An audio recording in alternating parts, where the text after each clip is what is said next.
Shalom wakunze ikiganiro kanguka, izina ryanje ni Chris Ndikumana. Uno munsi turi ku munsi wa gatandatu. Ndashimira gose abantu badusengera, ndiho aguhezagire wewe ufata umwanya ugasengera ekipe kanguka ahuri, ndiho aguhumugisha. Turasengera twebwe ekipe kanguka, ariko ndashimira gose abantu baduterura mu masengesho, kuko nta kintu na kimwe twoshobora gukora muri kino kiganiro ata masengesho ahari. Igihe cyose mudusengera, mwibuke gusengera n'abadushigikira, kuko abadushigikira bakora ikintu kidasanzwe. Nico gituma ikiganiro gitera imbere. Uko abantu baba benshi, uko igikorwa caguka, niko gisaba uburyo bwinshi, kandi abantu badushigikira ndiho abahe umugisha. Impera yo mwijuru turayisangiye, kandi amasengesho yanyu aradutera intege. Jewe giti canje arantera intege gose kumva ko abantu bafata umwanya ko banadushigikira, basengera, badusengera. Rero nkuko nabikora ku munsi wa gatandatu, namashima gose ku bantu batanga intahe, batanga ubuhamya. Umuntu akira akabona ko yakize,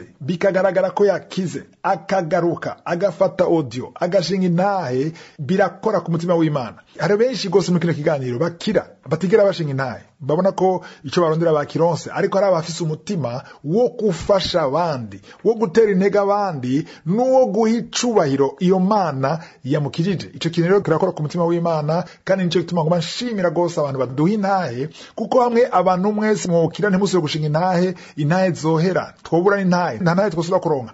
Intahe zibuze rero nta bitangaza vyosubira kuba, kuko abantu benshi bizera kubera bumvise ivy'Imana yakoreye abandi. Rero iyo ukuratanga intahe cyangwa ubuhamya, utumye uwundi yizera, hama itangaza bikabandanya. Rero gushinga intahe n'ukugurura umuryango, no gukingura umuryango kugira uwundi nawe akire nkuko wakize, canke agendegwe nkuko wagendewe. Kandi dushaka intahe gusa bakize gusa, turakeneye n'abantu bakijijwe, abantu babohotse, bahindutse ubuzima. Wari uboshwe n'urumogi, wari uboshwe n'akaboregwe, n'ubusinzi, n'ivyaha, ukaba warahindutse kwera ijambo uwumva muri kanguka. Turakeneye intahe yawe, yaba gukira canke guhinduka. Urungike audio kuri agasaraba 257 71 11 32 plus 257 71 11 11 32. Ndabibutse ko kanguka iri kuri application. Ni vyiza kuronka application kuri Play Store canke App Store. Bidakunze uje kuri YouTube ariko biganiro vyose ni nahe zose za kanguka. Kandi ndabamenyesha ko atakanguka dushira kuri Instagram canke X, yahora yitwa Twitter. Nimba mubibonye si twebwe. Kuri Facebook dushirako utuvideo two gutera intege, ariko nta kanguka dushirako twebwe. Kanguka iri kuri YouTube canke site yacu kanguka.com, kanguka_com. Reka ndabareke mu vy'intahe, mwitegure inyuma y'izo ntahe duco dusenga.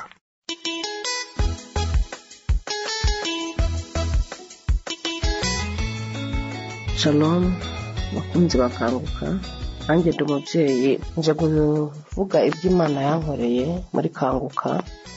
Njye natangiye kumva kanguka muri 2020, niho natangiye kuyumva cyane. Mbere najyaga nyumva nyihawe n'abantu ku WhatsApp, ariko muri 2020 niho nayishize muri telefone yanjye, ndayi-downloadinga, nkangira kuyikurikirana, nkajya nyumva.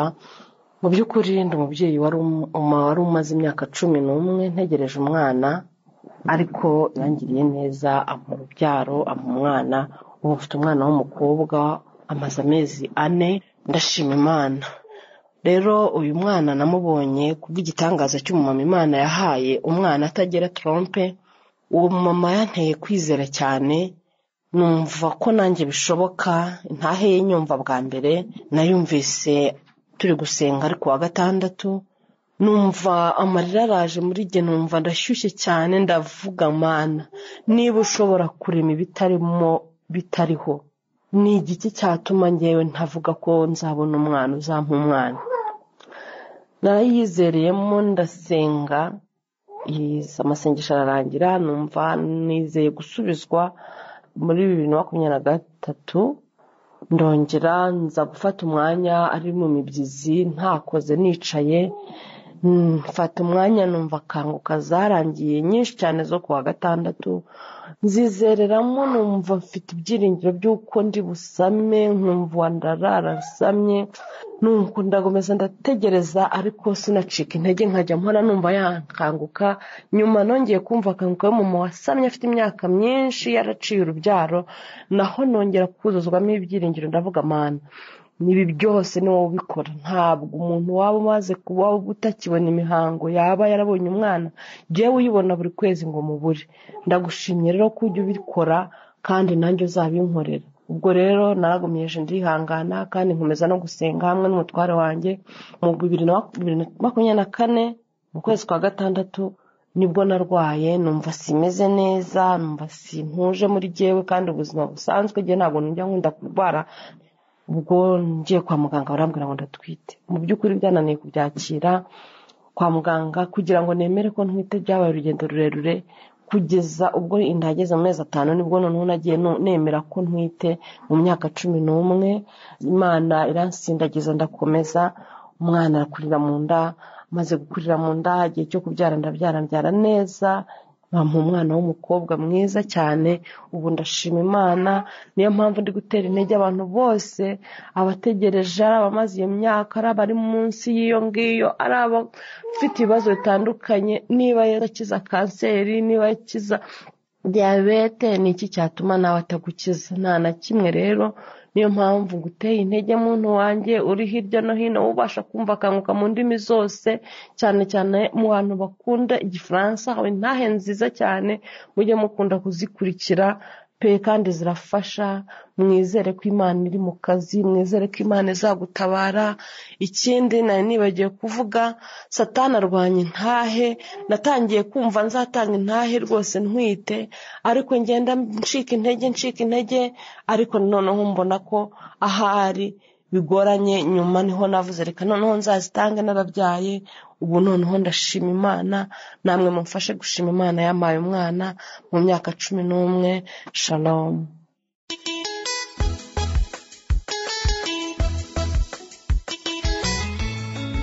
Shalom. Ngira ntange nanje gishinga nahe nari umwe mu bantu bwa mbere batemera ko Kristo ibyo asenga rukuri. Kuko je nari maze kubiza iminsi myinshi Shetani kangwanya ikanjamo nkumviriza Kanguka sindayumvirize, nkabivuze nkakira hagati nkumviriza mengo nibiri kuri je, nkaguma numva ngo abandi babohotse nari nkaboko nashikirwa nibiki, ariko hari Imana ikora ibitangaza. Bakozi b'Imana, abantu b'Imana, nshuti z'umusaraba, naganda babwiza ukuri. Aha muri Kanguka hari Imana Kanguka hari Imana bene data. Jewe narifise ibintu byaniga mu mutwe, narifise ibintu mu mutwe nkasara, narifise nagiye kwa muganga, nafatwa n'ibintu byinshi, ibyananiye abantu benshi, imiti yo kwa muganga, nagiye mu bapfumu batandukanye bene data, ariko byose byari byaze kunkira. Umubiri wanjye sinikoma amade zose, ariko no kuvuga ko hari ibintu ndaruzura. Umuntu ugasara nkumva imindege zirahinda, nkumva haje abantu baza kufata, ndaryama nkabona mengo bagiye kufata, nkimva ati ndani nk'ubundi ho ndaziriki, mu bwenge bukagenda, nikomengo nyabye bikamfata naho namwe ikintu cyose ubwenge bukagenda, icare cyose nakira gushamukanwa nkacasara, ubwenge bwose ukakigenda, zose napfa gushira mu kanwa mengo ndambiye, aho hose nagira ingorane. Yesu ni muzima bene data, naganda babwire Kanguka. Yeo, haleluya. Ibyo byose byarambaye ko ibyananiye abapfumu, ibyananiye abaki bose, ariko Kanguka y'itariki 29 na Kanguka y'itariki 5 tunazumvirize ndabohoka. Narabohotse, nari maze ingwara nyinshi, nari maranye imyaka myinshi, ariko Imana arayibohoye. Nimba ari ikintu cya mbere naganda babwire Shetani yanka, ni kuvuga ko wabohotse.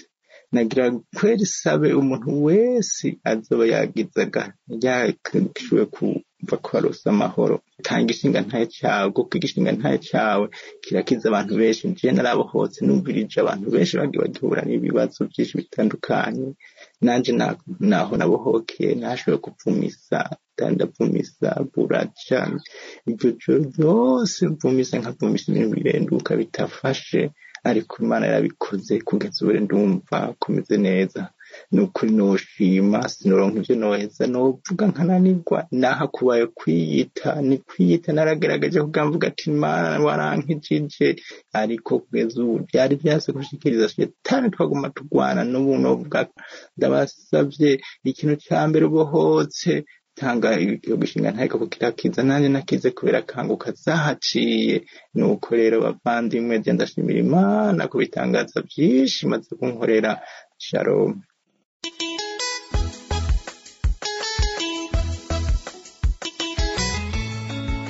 Shalom bene data, nje ngaha ngo mvuge ubukuru bw'Imana.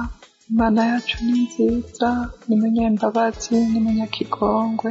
Je naragwaye indwara nyinshi zitandukanye, ariko Imana yarangiriye neza. Naragwaye indwara ya infection vaginale, indwara ibabaza cane bene data.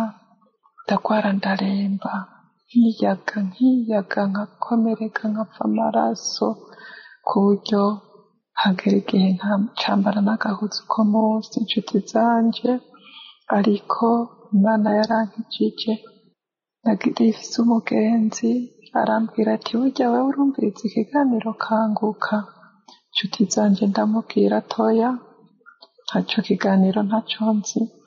Aca arampereza link ati niwinjire, hanyuma ni ikiganiro ciza cane, bavuga ijambo ry'Imana bagashinga intahe ab'Imana yagiriye neza bayakijije, bakamenyera gusenga. Nshuti zanje, Imana ukumva ko Imana itubuza kwidodomba. Je nari umuntu yidodomba aho ndi hose nkama ndidodomba, ariko nshuti zanje uye kuva numvirije ikiganiro Kanguka vyo kwidodomba vyaraheze. Nkumviriza intahe, nkumviriza amasengesho, nkasengana n'umukozi w'Imana ku munsi wa gatandatu. Niho rero haciye igihe numviriza ikiganiro, nagiye nisanga ya ngwara ya infection mbona yarakize. Bene data, ntazi ukuntu yakize. Imana imbabarire kubona naratevye gushinga intahe. Ego, Imana imbabarire. Hanyuma nkaba nari ndwaye umugera wa sida. Uwo mugera bawuntoye mu mwaka w'2011. Bene data, nyene ndihebura ko ngiye gupfa. Namwe muca mubibona ingene umuntu yihebura akagera kure. Abaganga bakama bademesheje ati kurikiza impanuro za muganga, turafata imiti, nta ngorane ntaco uzoba. Ariko jewe ndicara ndiheba, ndabona ko nzopfa ata bundi buryo bwo kubaho.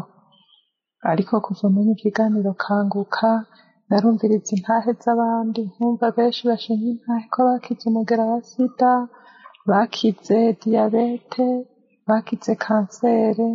Nanjye ndavuga ati iyo Mana yagiriye neza bene data, nanjye izongirira neza, izonkiza. Igihe kiraho ndagenda ndipimisha, bambwira ko ntarakira, ariko sinigeze ncika inkokora. Nagumye numviriza ikiganiro ca Kanguka, nkumviriza intahe, nkumviriza amasengesho, nkafata hamwe n'umukozi w'Imana Chris, nizeye yuko nanje Imana izongirira neza nkuko yagiriye neza abandi bene data. Bene data, uye mw'uyu mwaka w'2025 naho nasubiye kwa muganga kwipimisha, nza numva muganga ambwiye ati urakomeye, baratora negative. Ndashimira Imana data rugira byose yo mw'ijuru, yashoboye kungirira neza ikankiza iyo ngwara ihambaye.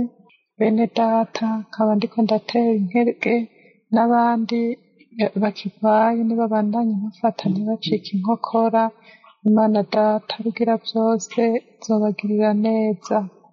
Hanyuma ndashimira umukozi w'Imana we adusengera atatuzi.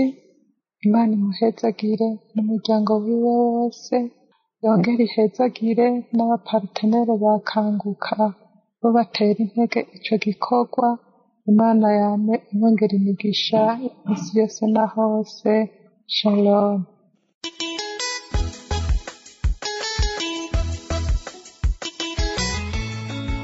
Yesu ashimwe ubwoko bw'Imana. Nanje ndashaka gushinga intahe ko bitangaza ahubwo n'utwumiza. Jewe mfise intahe imaze igihe, ariko hari ukuntu ndiko hari ikindi kintu ariko ndasengera, umutima wanje ukaguma umbwira ngo shinga intahe no ku vya mbere, shinga intahe no ku vya mbere, shinga intahe no ku vya mbere, nkumva iryo jwi rirambujije amahoro. Rero jewe natanga kumva Kanguka muri 2016, ndayumviriza haragera igihe ndayireka.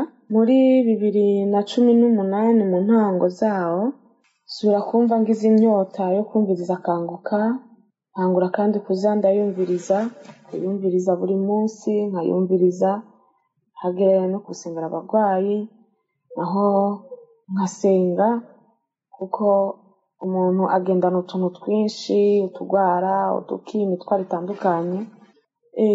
Intahe nzanye itangura muri 2016 mu mpera zawo.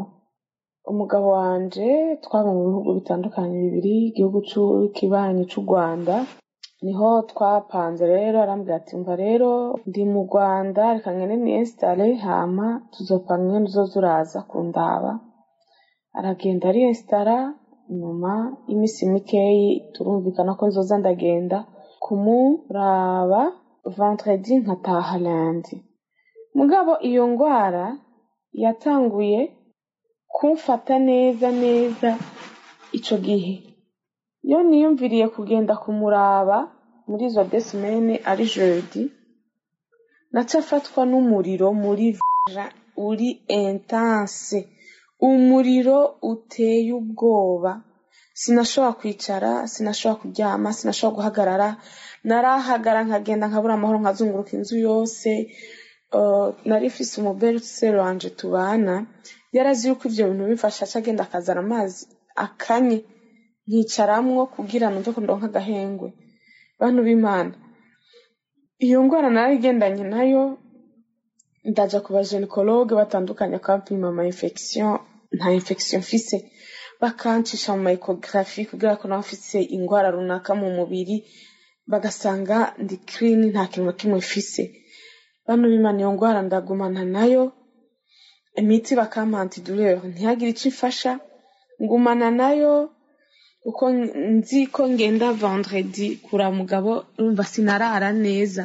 No mu gatondo fata bus ngenda, nashikayo napfuye kubera ububabare, nkanywa amazi y'ubwoko bwose ntibigire ico bimfasha.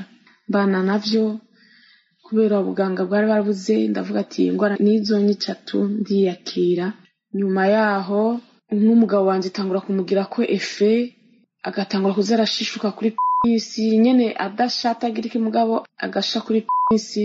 Haciye nk'umunsi umwe canke ibiri, ikazira shishuka iva ko kushaka kurya kuntu inzoka yiyubura, nawe byaramubangamira, agatangura kwiyagaza, akaguma yiyagaza.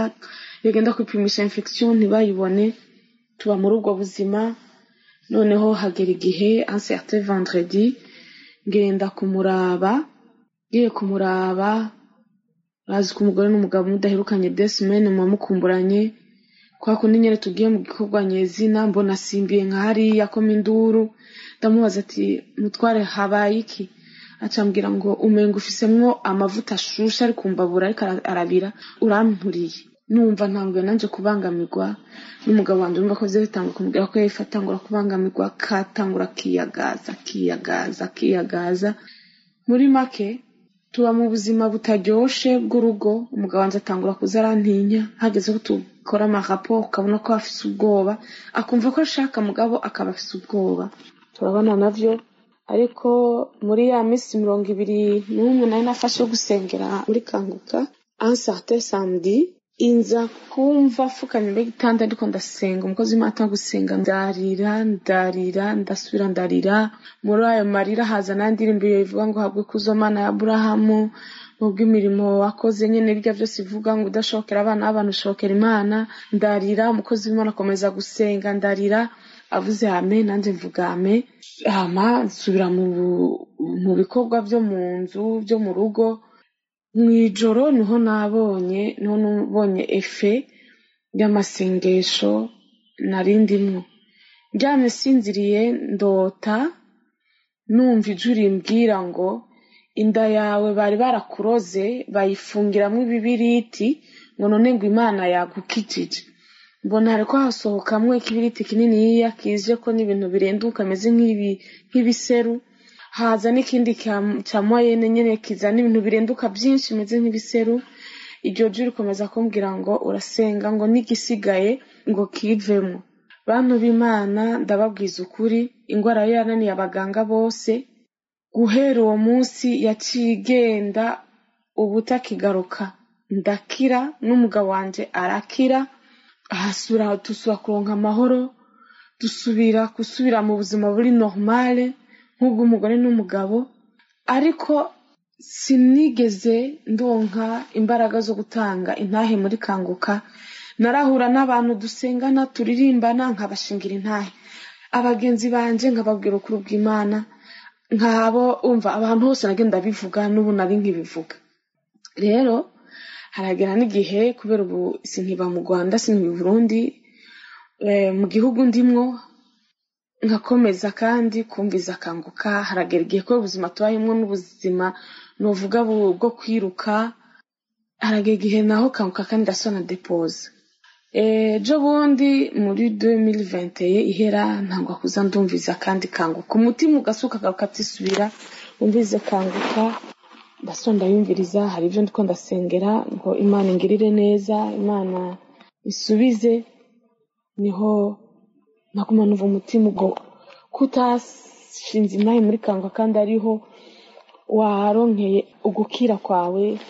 Uko senga iryo jwi riguma rigaruka, uko senga ko numviza Kanguka ubu ko ndayumviza misi yose. Ubu yamaze kumera nk'ifungurwa, ndayumviza nkumviza inyigisho, nkumviza intahe guhera ku wa mbere gushika samedi na dimanche, byose nabyumviza ko cyajuru kaguma bimbuza amahoro. Ati Kanguka niho wakiriye urashinga intahe. Uyu munsi nafashe decision yo gushinga intahe, ariko maze gufuta audio zishika sinobabwira, kuko ndashinga intahe ngeze aho norungitse audio nkumva hari ahantu mengo nabivuze uko bitategerezwa. Bantu b'Imana ndababwiza ukuri, Imana iri muri Kanguka ni Imana nzima.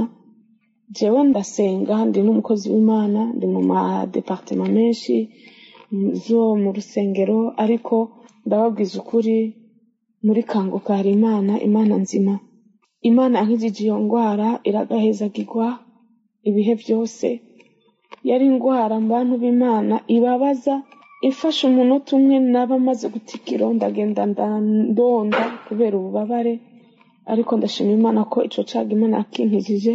Rero ndashima Imana kandi ko Imana ishoboje gushinga intahe. Namaranye imyaka myinshi, umukozi w'Imana yitanga uko bwije nuko bukeye kugira ubwoko bw'Imana dukomezwe no kugirirwa neza, yongera tugaburira n'ijambo ry'Imana rituma dukomeza kugira ukwizera no kudusubizamo imbaraga. Kuko bantu b'Imana ha muri iyi si hariho ibintu byinshi byotuma umuntu ativyizigiro, byotuma umuntu yiheba, ariko iyo umuntu yumva Kanguka aba yumva afise ubuzima muri we, afise ukwizera, afise gukomera. Haba hari ibintu byinshi biduteye ubwoba, ariko ijambo ry'Imana kuryumva rigenda ari gukomeza kumva ko ufise umuremesha, kandi uwo muremesha n'ijambo ry'Imana twumva muri Kanguka. Rero Imana ihezagira abapartenere ba Kanguka, bobo batasiba kwitanga kugira uwo murimo ukomeze kubandanya, kugira dusho kumviriza inyigisho n'intahe. Kandi shimira n'Imana ku bantu batanga intahe, Imana ibahezagire, kuko nazo ziradufasha, zidusubizamo ivyizigiro. Aho umwana w'umuntu aba yihebye, iyo umuntu yumvise intahe yumva asubijemo imbaraga. Rero shalom.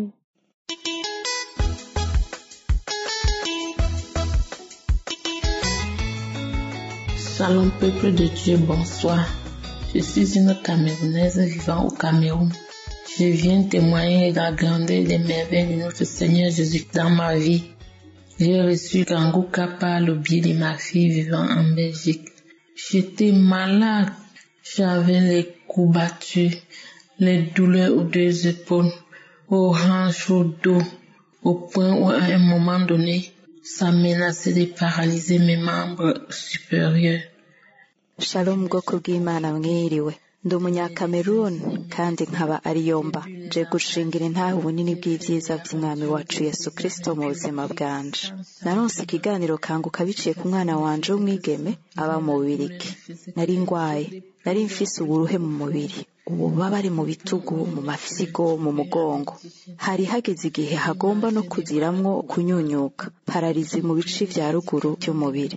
Naragiye ku bavuzi batandukanye, narafashe imiti yo kugabanya ububabare bita antalgique, naragiye gusuzumisha mw'iradiyo, narakoze ibipimo vyimbitse cane bita examen biologique, ariko nta mpinduka yahabaye, ahubwo ibintu vyaguma bikomera cane, ububabare bwaguma bwiyongera cane gose, ku buryo nisanze ndiko nivuza nkoresheje imiti kama. Narivuje ku bapfumu benshi, nafashe imiti, ndafata imiti, ndongera ndafata imiti kuva mu 2018, ku buryo nari ndushe no gufata imiti kama. Umunsi umwe nafashe umuti kama ucutuma ninjira muri koma, ku buryo banshikije ahashikira indembe muri urgence. Dès que je suis sortie de l'hôpital, ma fille m'a demandé que maman, tu n'as pas encore appris à parler de Kanguka. Télécharge Kanguka. Télécharge Kanguka. Jette tous ces médicaments que tu as, tout ce que tu as comme médicaments, jette. On ne mélange pas l'église avec le marabout. J'ai donc écouté ma fille, j'ai jeté tous ces médicaments, j'ai ramassé tout ça et jeté.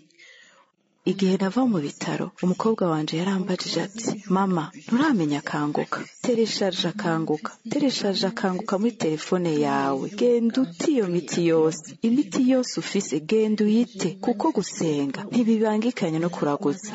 Naciye numvira umukobwa wanje, iyo miti yose ndayita, narayifashe yose ndayita.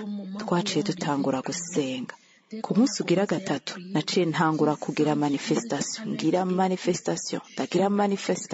Igihe cyose nifatanyije mu masengesho n'umukozi w'Imana naca ngira manifestation. Narakomeje kugira manifestation kugeza aho ndiko ndakurikira igikorane nariko ndakiraba kuri YouTube. Narakurikiranye igikorane gushika hageze umwanya wo gusengera abantu. Dès qu'on a commencé à prier, j'ai senti une chaleur qui est descendue sur ma tête. J'ai brûlé, j'ai tremblé, j'ai craqué les dents fort. J'ai fait la diarrhée, j'ai tremblé, j'ai craché. À un moment donné, l'esprit disait, je sors, ça brûle, je ne supporte plus le dedans, ça brûle, puis tu pries trop, ça brûle, je sors, j'ai pas. Hageze gusenga numvise umuriro ururutse ku mutwe wanje uranturira, naracugumira nkahekenya amenyo cane, naragize diare ndacugumira, naracira n'uruti. Hanyuma iyo mpemu mbi yavuze iti ndasohotse, haraturira sigishoboye kwihangana, haraturira kandi urasenga cane, haraturira ndasohotse, ndagiye. Oh, Mana igira neza, Mana y'ubwiza, warakoze kumbohora, warakoze mwami, warankijije. Le Seigneur Jésus-Christ m'a délivré des douleurs atroces, des douleurs que je ne pensais plus être guérie. Le Seigneur Jésus-Christ m'a fait des merveilles, il m'a délivré, mes douleurs ont cessé. Mwami Yesu Kristo yaramboye ububabare bukabije, ububabare ntigera niyumvira ko bwokize. Umwami Yesu Kristo yarankoreye ibikomeye, yarambohoye. Ububabare bwose bwaraheze. Twimatanye rwose n'Umwami Yesu Kristo, dusengera iminsi yose. Nari umukenyezi yama yidodomba cane, nari mfise ishavu ryinshi, ariko kuva ntangoye gukurikira Kanguka, umutima wanje urashikamye. Nuzuye umunezero umutima wanje, ubu ndatuje cane, mfise amahoro yo mu mutima. Oh Mwami Yesu, izina ryawe ryera nirishigwe hejuru. Shalom. Iyo yari ntahe yanje. Mais depuis que je suis Kanguka, mon cœur a fermé, j'ai la joie dans mon cœur, je suis devenue calme, j'ai la paix du cœur. Oh Seigneur Jésus, que ton Saint-Nom soit glorifié. Shalom, j'ai témoigné.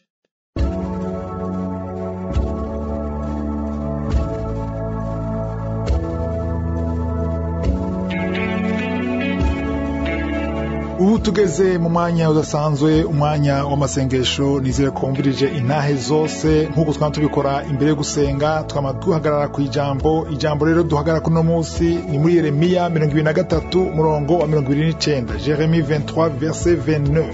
Ni ijambo rivuga yuko ijambo ry'Imana ni nk'umuriro, kandi ijambo ry'Imana ni nk'inyundo imena igitandara. Nuvuga yuko ikibazo cyose ufise, ijambo ryandiho ni nk'inyundo canke ni nk'umuriro. Nta kintu na kimwe kidashoboka imbere y'Imana ku muntu yizera. Rero tugadusenge, iyo dusenze bisigura iki? Bisigura yuko ndiho aramvura ikiganza ciwe, hari umumarayika wiwe aza kukugendera, barimo barakira ubwo nyene two turasenga. Tumaze kumva intahe z'abakira ubwo nyene two turasenga, ariko hari abadakira ubwo nyene bagakira mu nyuma, kuko igikorwa gikomeye ni igikorwa kigira kibe ubunyene mu mwanya wo gusenga. Rero nubwo utumva manifestation, nubwo ntakuvuga, ntibisigura kutagendewe, ariko wizere. Abo bose bumvise bashinze intahe, nta numwe ndabona barizeye.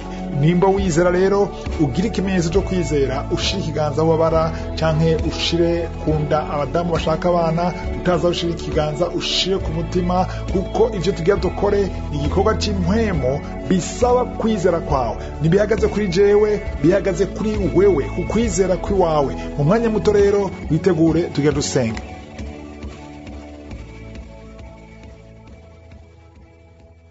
Urakoze Data uri mu ijuru, ngarutse imbere yawe mu izina rya Yesu. Ndagushima ku bushobozi bwawe, urakoze ku rukundo rwawe, urakoze ku mbabazi zawe.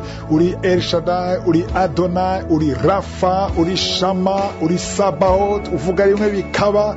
Urakoze ku ntahe twumvise, urakoze ku bantu bose wagiriye neza. Ndakweretse abo turi kumwe bose mu kano kanya, bari mu mpande zine z'isi, abafasha bababara, abadamu biteze uruvyaro. Urakoze Mana ko wamaze kumva amasengesho imbere yuko tunavuga. Ndasengeye abana bose bavutse muri amasengesho, umwana wese yavutse biciye muri amasengesho, ndamusengeye mu kano kanya. Ndavuze n'ubugombe bwawe, ubushake bwawe uko buri mu ijuru bube kuri abo bana mu izina rya Yesu. Ndasengeye n'abadamu bose bibungenze, umudamu wese atwite muri kano kanya, shika ikiganza kunda mu izina rya Yesu. Abantu benshi baragenderwa mu kano kanya. Urakoze Mana kuri bagiye abantu babiri batiseseme, bashaka kudaho, bashaka kuruka. Urakoze kuri deliverance. Hari umudamu ariko arakoma induru, ajyamye hasi ariko arakoma induru nyinshi. Mu izina rya Yesu ndafashe mpiri imiyaga mibi yose mu izina rya Yesu. Iyo mwara amaranye imyaka myinshi, yumva umuriro mwinshi, kumva umuriro mwinshi mu mutwe, mu izina rya Yesu akira kubohoka. Mana urakoze kwano kuragendera, urakoze kwano kurakiza hepatite C. Ndashima abantu bashaka kuri babiri bagwaye hepatite C. Ndashima Mana kuri ya mukobwa, haleluya. Ndasengera mukobwa afise mahe menshi, bihere byinshi mu izina rya Yesu. Ndashima ko mugendeye, urakoze kwano kurabohora imigozi ya karande, imigozi y'ubusambanyi mu izina rya Yesu. Impwemu y'ubusambanyi, impwemu yo kwisambanya ihunge. Urakoze kwano kurabohora ababoshera kaboregwe ubusinzi. Urakoze kuri ya mujene, hari mujene yaboshwe n'akaboregwe cyangwa ubusinzi hamwe n'urumogi. Ndashima kumubohoye Mana. Urakoze kwano kuragendera, ari umukobwa afashe kuri bas ventre, yumva imisonga myinshi mu izina rya Yesu akirukira infection urinaire. Urakoze Mana. Hari umuntu akora hagurwa Yesu akora kubohora, ni benshi bakora bohoka. Mana urakoze kuri ya muntu agwaye asthma. Ndashima kumugendeye. Ndasengera uyu mwana agwaye kuguru kuvyimbye kutako. Mana urakoze kumugendeye mu izina rya Yesu akirugukira. Mana gushima kuri ya muntu afashe ku muhogo, n'umudamu afashe ku muhogo, Yesu akagire neza mu izina rya Yesu. Urakoze Mana, urakoze kumugendeye iki kivyimba umwingo, urakoze ko agiye gukira. Urakoze kumukijije umwingo mu izina rya Yesu. Abantu bagwaye umugongo, shika ikiganza ku mugongo wo kurababara, Yesu akugendere. Mana gushima kwano kurakiza. Urakoze ko utegeka ibidashoboka n'abantu biragushobokera. Abantu shika kuri babiri bari mu bitaro, umwana muri soins intensive, muri reanimation mu izina rya Yesu. Ndashima, ndatuye ubuzima, ndavuze n'ubugombe bwawe, ubushake bwawe uko uri mu ijuru bube kubera abantu babiri. Mana urakoze, umuntu akora nkurikira ari muri prison, Yesu arakugendeye. Hari umuntu afashe ku gitugu iburyo, Yesu akugendere. Mana urakoze ku ngwara nyinshi ko zibakira.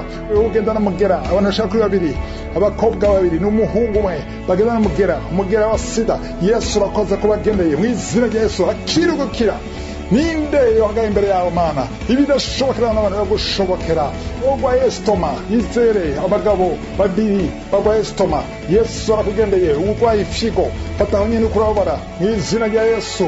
Ndashima ku badamu bose biteze uruvyaro. Wowe umaze imyaka 4, nagushima ku bugendeye Mana. Wowe umaze imyaka 8, hari umudamu umaze imyaka 15. Yesu igaragaze. Haleluya. Urakoze Mana, abantu bafite ikibazo cy'amafos kushe, inda zumba zivayo, uwo mugozi ucike mu kano kanya, uwo mugozi ucike. Datuye ubuzima, hari umwe ariko aracira.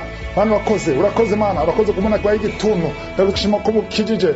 Haleluya. Hari umuntu arwaye umara, hari umuntu yabwiye kwa muganga baramupfura, bambwira ati genda muhira, nta kintu dushobora gukora, urindira urupfu. Ariko Mana ushobora byose, Mana wazuye Lazaro mu bapfuye, garagaza ubushobozi bwawe. Turashaka intahe mu izina rya Yesu. Uriya muntu bahebuye, abaganga bahebuye, wewe ramvura ikiganza cyawe, turatuye ubuzima mu izina rya Yesu. Asubira haguruke, asubira mu kazi, asubira atambuke. Ibyo wamuteye byose bisambuke mu izina rya Yesu. Imyami yose yakomuriro izime. Ndagushima Mana ko mugendeye. Uriya muntu afite ikivyimba, umudamu afite ikivyimba mu gitereko, mu izina rya Yesu. Urakoze ko mugendeye. Uriya guma ava amaraso, ariya maraso agarare. Ndagushima. Hari umuntu afashe ku ifyigo, Mana urakoze ko mugendeye. Uriya muntu akarumva amavi amujya, Yesu urakoze ko mugendeye. Mana urakoze. Hari umuntu akarumva ibintu bikorera muhanda umubiri wose, mu izina rya Yesu. Ndashima ko kuragendera. Uriya muntu arota abantu muniga, wamurota umuntu aza kukuniga mu ijoro, iyo mpwemu ikuniga ikubuza gusinzira, kure. Ndatuye mu izina rya Yesu, ino joro uraza kuryama. Urakoze Mana, urakoze kumugendeye. Yawo umuntu arwaye hemorrhoide, ndashima. Umudamu arwaye hemorrhoide, urakoze kumugendeye. Ndagushima Mana. Ndasengera umuntu wese arwaye diabete mu kano kanya. N'ubu abantu bashika kuri 3 barwaye diabete. Iyo diabete ikire Mana, uramvuye ikiganza cyawe. Ndagushima ku bantu bose twumvise wakijije diabete. Cyo gituma nsengeye bariya bose barwaye diabete. Uriya muntu afite tension igumi duga, Mana urakoze. Uriya muntu afite umutima kuva dutanga gusenga, umutima ugumutera mu izina rya Yesu. Ndashima Mana, bariya bakobwa bashaka kuri babiri uciriye inzira, abakobwa babiri bakora sengera mariage. Ndashima Mana, ivyari vyugaye, iyo Satani yaziritse turabibohoje mu izina rya Yesu. Turavuze urukundo rwawe, imbabazi zawe, ubushobozi bwawe uko buri mu ijuru bugaragare. Mana ndagushima, turagushima kuba bohotse, turagushima ko barakira. Umuntu wese ko turasenga mu kano kanya, ndasabye wizere, uduze ishimwe. Twese mu tuduze ishimwe, kuko ni benshi ko rabohoka. Icyubahiro cyose Mana, ukuganza n'ubwami bwawe ubuneza shira, ni mu izina rya Yesu senze nizera. Amen.